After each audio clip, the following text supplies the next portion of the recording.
तो welcome students, आप सभी का एक बार फिर से स्वागत है अपनी इस ऑनलाइन क्लास में। लास्ट क्लास तक अपनी बात कर रहे थे यंग के डबल स्लिट एक्सपेरिमेंट की, जिसके अंतर्गत हमने सबसे पहले व्यतिकरण प्रतिरूप को समझा था कि यंग के डबल स्लिट एक्सपेरिमेंट से व्यतिकरण प्रतिरूप किस प्रकार से प्राप्त होता है। उसके पश्चात हमने ये जाना कि जो भी फ्रिंजें बनती हैं वो पर्दे के सेंटर पॉइंट से कितनी दूरी पे बनती है, उसकी डिस्टेंस के लिए क्या फॉर्मूला होता है। आज अपनी बात करने वाले हैं कि जो भी फ्रिंजें बनती हैं जो कि दीप्त और अदीप्त होती हैं, उनकी चौड़ाई यानी कि मोटाई कितनी होती है, उसको आज अपने समझेंगे।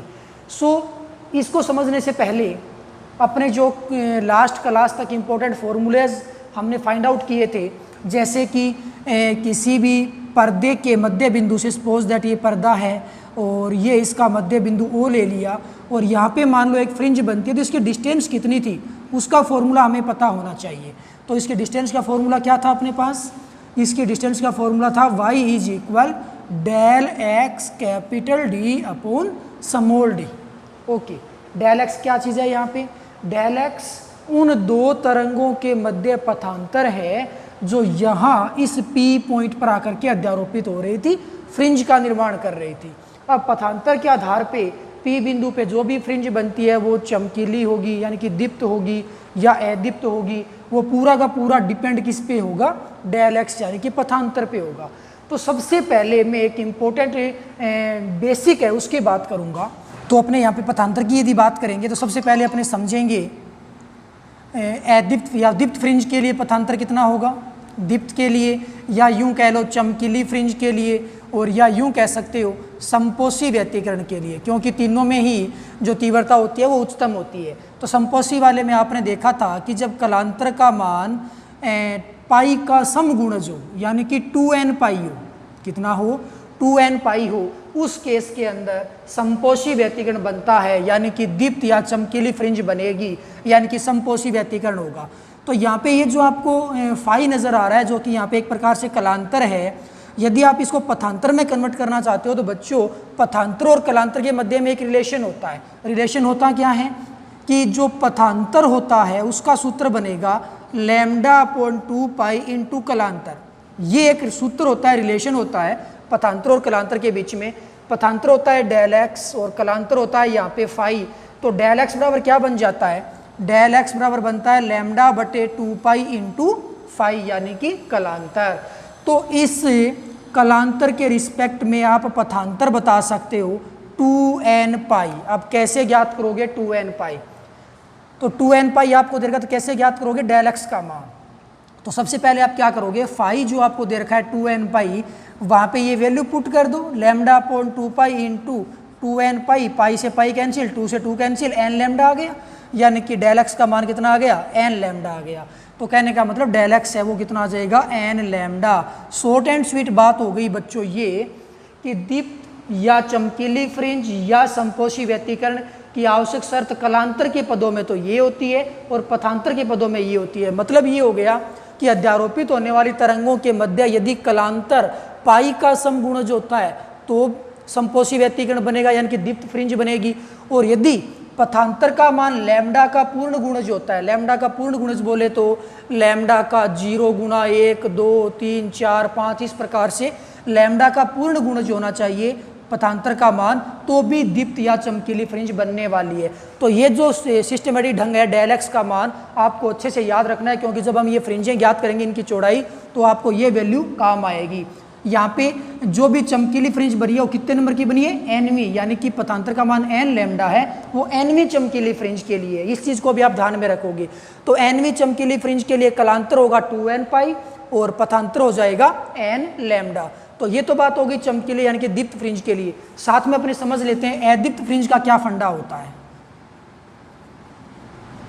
अदीप्त फ्रिंज या यूं कह लो विनाशी व्यतिकरण, जिसके लिए आप आवश्यक शर्त जानते हो कि लैम्डा का मान फाई का मान कितना होगा? पाई का विषम गुणज, जैसा कि हमने कल समझा था 2n + 1 लैम्डा हो जाएगा। यहाँ से जब आप पथांतर ज्ञात करने की कोशिश करोगे विनाशी व्यतिकरण के लिए, पथांतर के रूप में आवश्यक शर्त निकालोगे, तो बच्चों यहाँ पे क्या करोगे? फाई के स्थान पे 2n + 1 कर दोगे तो डेल एक्स बराबर कितना बनेगा? Lambda upon 2 pi into 2n+1 साथ में आ जाएगा पाई पाई से पाई कैंसिल हो गया, डेल एक्स बराबर बचेगा λ/2 और 2n+1, यानी कि लैम्डा का विषम गुणज हमें यहाँ पे प्राप्त हो जाएगा। तो ये बन जाएगा 2n+1 λ/2। तो λ/2 का विषम गुणज होगा किसका मान? पथांतर का मान। पथांतर किन का है? अध्यारोपित होने वाली तरंगों के पथों का अंतर है। यदि वो λ/2 का विषम गुणज आता है तो अदीप्त फ्रिंज बनती है, या यूं कह लो विनाशी व्यतिकरण बनता है। और कलांतर के पदों में बात करें तो पाई का विषम गुणज आने पर भी अदीप्त फ्रिंज बनती है और विनाशी व्यतिकरण बनता है। कहने का मतलब ये हो गया कि संपोषी व्यतिकरण बनेगा या विनाशी व्यतिकरण बनेगा। दूसरे शब्दों में अदीप्त फ्रिंज बनेगी या दीप्त फ्रिंज बनेगी, उनके लिए अपने पास आवश्यक दो शर्तें हैं, एक तो कलांतर के पदों में है और एक पथांतर के पदों में है। तो दोनों ही आप अच्छे से याद रखोगे। और पथांतर वाली तो अभी अभी हमें यूज में लेनी है, जहाँ पे n का मान 0, 1, 2, 3, 4 इस प्रकार से आप करते जाओगे तो आपको रिजल्ट है वो डेल एक्स के मिलते जाएंगे। ओके जी, तो कुल मिलाकर के सेट है सिस्टम। पाई का समगुणज या लैम्डा का पूर्ण गुणज दीप्त फ्रिंज बनेगी, पाई का विषम गुणज या λ/2 का विषम गुणज दीप्त फ्रिंज बनेगी, अदीप्त फ्रिंज बनेगी। तो डेल एक्स का कंठस्थ मान है वो आप यहाँ पे याद रखोगे। ठीक है जी। तो चलिए अपनी बात करते हैं अब दीप्त और अदीप्त फ्रिंजों की चौड़ाई का मान कितना निकल के आएगा। बच्चों, फ्रिंज की चौड़ाई ज्ञात करने से पहले मैं आपको एक बेसिक बता देता हूँ कि अपने इस प्रकार से कुछ फ्रिंजें थी, कुछ डार्क हैं, कुछ ब्राइट हैं, फिर डार्क हैं, फिर ब्राइट हैं। इस प्रकार से सपोज दैट ये डार्क है, ये ब्राइट हो गई, ये डार्क हो गई, फिर ये डार्क हो गई, इस प्रकार से। और ये इसका सपोज दैट सेंटर पॉइंट हो गया, वो जिसको मैं नाम दे देता हूँ एक बार के लिए। चमकीली फ्रिंज की चौड़ाई कैसे ज्ञात करोगे?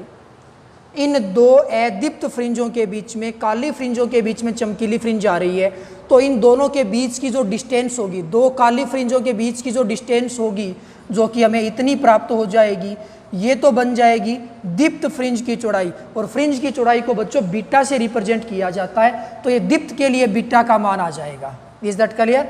यदि मैं थोड़ा और ऊपर एक स्ट्रक्चर और बना लेता हूँ इस प्रकार से, तो यदि आपको दीप्त यानी कि चमकीली फ्रिंज की चौड़ाई ज्ञात करनी है तो आपको दो क्रमागत अदीप्त यानी कि काली फ्रिंजों के मध्य की दूरी निकालनी पड़ेगी। इन दो के डिस्टेंस के बीच की दूरी है वो दीप्त फ्रिंज की चौड़ाई आएगी।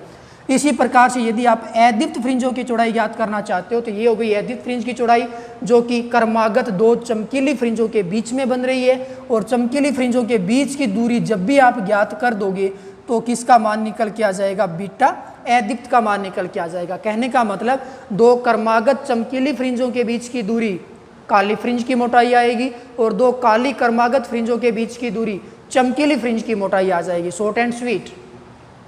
मान लो ये पहली काली फ्रिंज है, ये दूसरी काली फ्रिंज है, यहाँ पे तीसरी काली फ्रिंज बनेगी। तो केंद्र बिंदु से अब निकालने का बेसिक क्या होगा, जरा गौर से सुनना। केंद्र बिंदु से आप इस दूसरी फ्रिंज की डिस्टेंस देख लो कि ये दूसरी फ्रिंज की डिस्टेंस कितनी है। y का मान ज्ञात कर पाओगे आप del x capital D upon small d के आधार पे।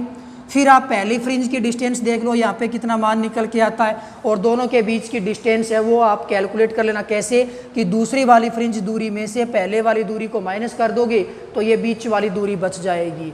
यानी कि दो क्रमागत फ्रिंजें होनी चाहिए। ऐसा नहीं कि आप दूसरी में से पहली घटाओ, आप पांचवीं काली फ्रिंज में से चौथी काली फ्रिंज की डिस्टेंस घटा दीजिए, तो बीच में जो डिस्टेंस बचेगी वो चमकीली फ्रिंज की चौड़ाई आ जाएगी। अब कौन सी दूरी में से आप किसको घटाओगे, उसके लिए अपने क्या करेंगे, अपने मानेंगे इस फ्रिंज को n+1वीं फ्रिंज। कौन सी मानेंगे?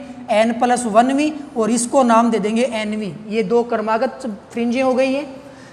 हम n+1वीं फ्रिंज में से nवीं फ्रिंज की डिस्टेंस को माइनस कर देंगे तो बीच में जो भी डिस्टेंस बचेगी वो अन्य दूसरी फ्रिंज के लिए चौड़ाई आ जाएगी। फॉर एग्जांपल n+1वीं अदीप्त फ्रिंज यानी कि काली फ्रिंज में से nवीं काली फ्रिंज की दूरी घटा दो तो दोनों काली फ्रिंजों के बीच में कौन मिलेगा? चमकीली फ्रिंज की मोटाई आ जाएगी।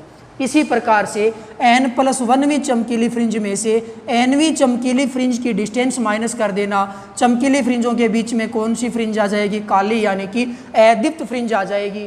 तो इन दोनों के डिस्टेंस को हम क्या कहेंगे? अदीप्त फ्रिंज की चौड़ाई।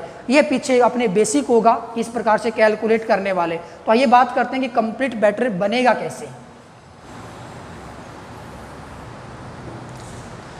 तो मैं यहाँ पे एक स्ट्रक्चर बना लेता हूँ कुछ इस प्रकार से। मान लो ये सेंटर पॉइंट है, यहाँ पे फ्रिंज बनी डार्क, यहाँ पे एक फ्रिंज और बनी डार्क, फिर यहाँ पे एक फ्रिंज और बन गई डार्क, सेम पोजीशन, बीच में ब्राइट फ्रिंजें बन रही है और ये केंद्र बिंदु O हो गया। मान लिया ये N1+1वीं काली फ्रिंज है और ये Nवीं काली फ्रिंज है। तो सबसे पहले अपने क्या करेंगे, ये N+1वीं काली फ्रिंज कितनी दूरी पे है वो अपने ज्ञात करेंगे केंद्र बिंदु से। और केंद्र बिंदु से किसी भी फ्रिंज की दूरी के लिए हमने कल फॉर्मूला फाइंड आउट किया था, y = del(x) D/d। तो सबसे पहले अपने बात कर रहे हैं चमकीली फ्रिंजों की, तो आप N+1वीं अदीप्त फ्रिंज की दूरी ज्ञात करो, फिर आप Nवीं अदीप्त फ्रिंज की दूरी ज्ञात करोगे।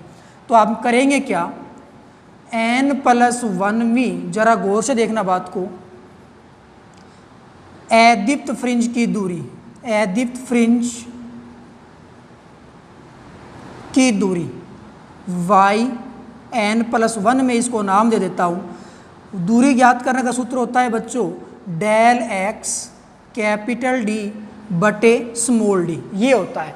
और यहाँ पे आपको बनानी है N+1वीं अदीप्त फ्रिंज, तो पथांतर कितना होना चाहिए। अदीप्त फ्रिंजों के लिए पथांतर बच्चों यदि आपको याद है तो 2n+1 λ/2 था। Nवीं के लिए, कौन सी के लिए था ये, Nवीं के लिए था 2n+1 λ/2। आपको N+1वीं देखनी है तो n के स्थान पे आप क्या वैल्यू पुट कर दोगे, N+1 वैल्यू पुट कर दोगे। तो N+1वीं फ्रिंज के लिए, N+1वीं अदीप्त के लिए del(x) कितना हो जाएगा, 2n के स्थान पे लिखोगे N+1, साथ में +1 और है और λ/2 होगा।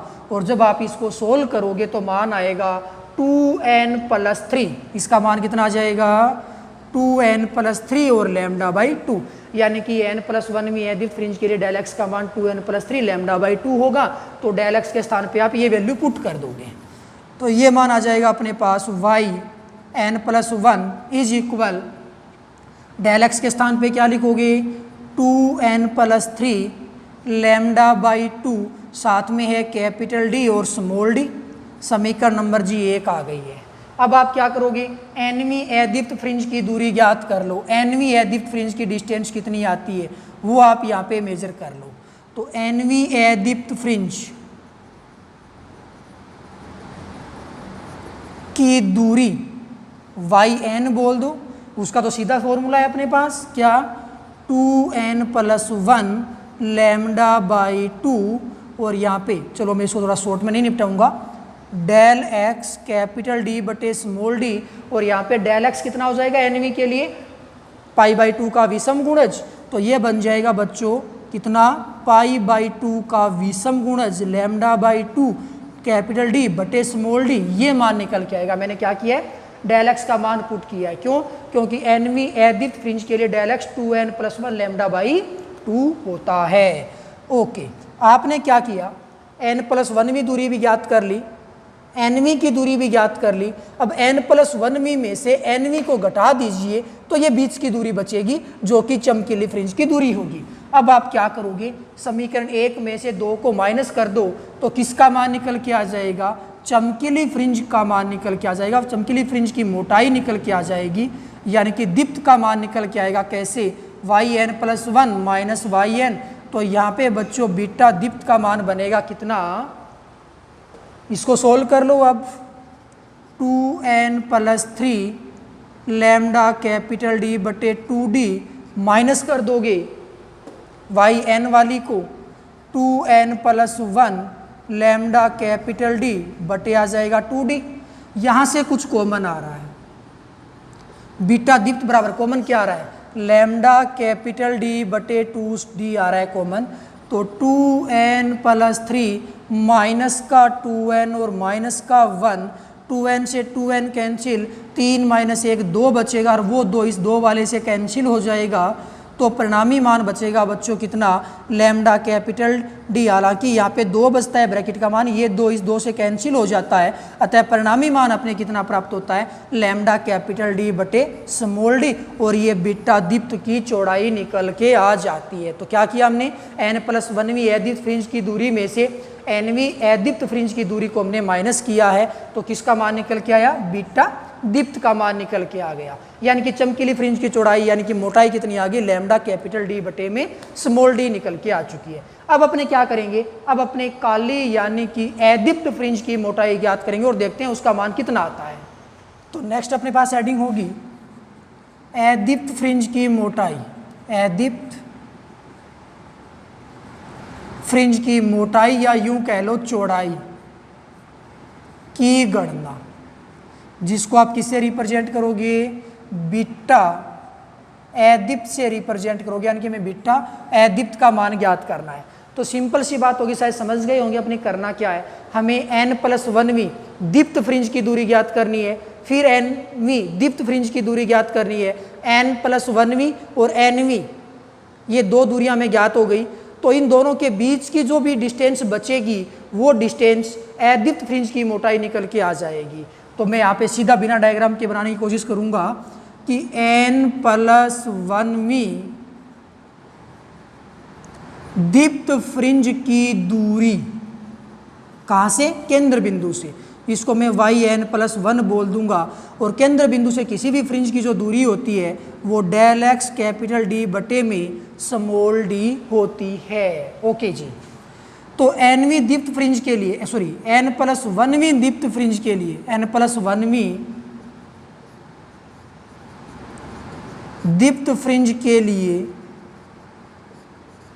डेल एक्स का मान कितना हो जाएगा, याद है लैम्डा का पूर्ण गुणज होगा।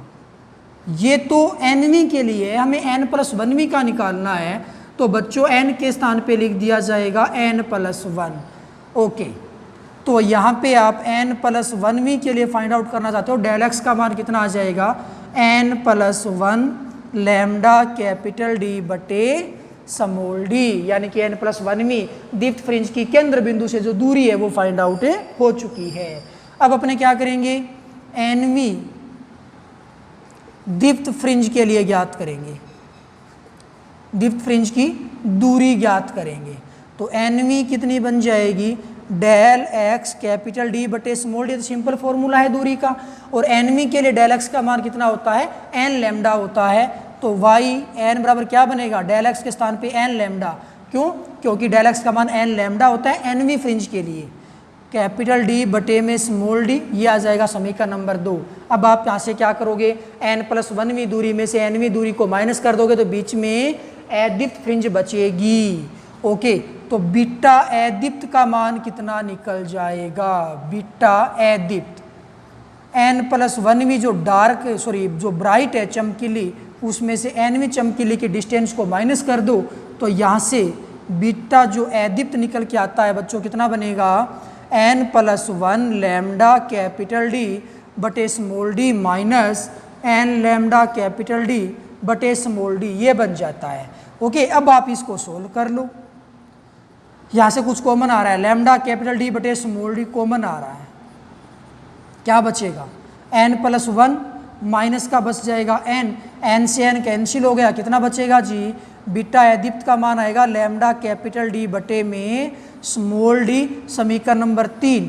बीटा दीप्त का मान भी इतना ही आया था, बीटा दीप्त का मान भी लैम्डा कैपिटल डी बटे स्मॉल डी था, और बीटा अदीप्त का मान भी लैम्डा कैपिटल डी बटे स्मॉल डी था। इसका मतलब ये हो गया कि आपके पास फ्रिंज चाहे डार्क हो और चाहे ब्राइट हो, यानी कि दीप्त हो या अदीप्त हो, दोनों की फ्रिंज चौड़ाई आपस में इक्वल प्राप्त होती है। सो बीटा दीप्त बराबर बीटा अदीप्त, और उसका मान होगा लैम्डा कैपिटल डी बटे में स्मॉल डी। तो कुल मिलाकर के यहाँ पे 4 इंपॉर्टेंट बातें आ चुकी है, 4 इंपॉर्टेंट बातें, कौन कौन सी, फर्स्ट, दीप्त या अदीप्त के लिए, जिसको आप विनाशी और संपोषी व्यतिकरण के रूप में समझ सकते हो, पथांतर का मान कितना होगा वो आपको याद रखना है।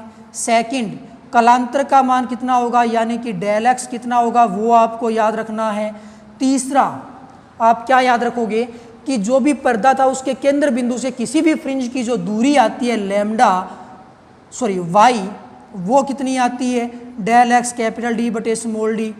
और चौथा आपको ये याद रखना है कि जो भी फ्रिंजें आती हैं अपने पास उनके लिए बीटा का मान कितना आता है लैम्डा कैपिटल डी बटे स्मॉल डी निकल के आता है। ओके, तो ये 4 फॉर्मूले कंठस्थ आपको याद रखने होंगे यदि आप ये लेशन, ये टॉपिक और आगे टॉपिक भी आपको अच्छे से याद रहने हैं। तो क्या हो गया, दीप्त और अदीप्त के लिए कलांतर, ये कलांतर है, दीप्त और अदीप्त के लिए पथांतर, फिर किसी भी फ्रिंज के केंद्र बिंदु से दूरी और उसके पश्चात किसी भी फ्रिंज की मोटाई। तो ये था अपने पास दीप्त और अदीप्त फ्रिंजों की मोटाई की गणना। सो आज के लिए बस इतना ही, कल लौटेंगे इसी टॉपिक को आगे बढ़ाने के लिए। तब तक के लिए बाय, थैंक यू।